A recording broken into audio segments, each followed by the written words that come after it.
On July 14, 1974, serial killer Ted Bundy abducted 2 women from Lake Sammamish State Park in Issaquah, Washington.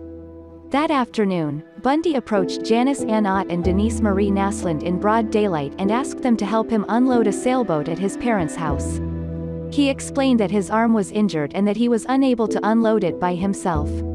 He also claimed that his parents' house was just up the hill. The abductions of Ott and Naslund occurred separately, just 4 hours apart.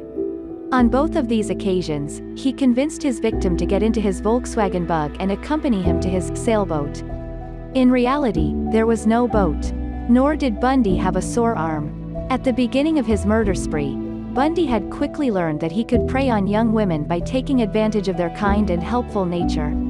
Once his victims got into his car, it is likely that he immediately drove them to a secluded site in Issaquah. This is the same site where Ott and Naslund's skeletal remains were discovered roughly 2 months later. Janice Ann Ott was abducted at around 12:30 p.m. 3.5 hours after her abduction. Bundy returned to Lake Sammamish to look for a second victim.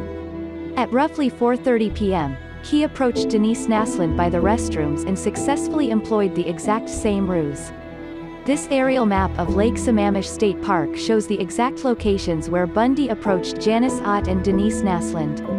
It also pinpoints the general area where Bundy's Volkswagen Bug was parked. He approached Ott at 12:30 p.m. while she was sunbathing on the beach.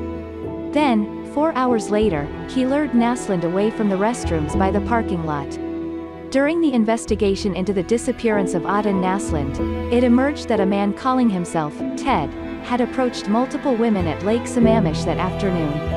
As a result, the authorities now had a name for the predator who was targeting women in the Seattle area.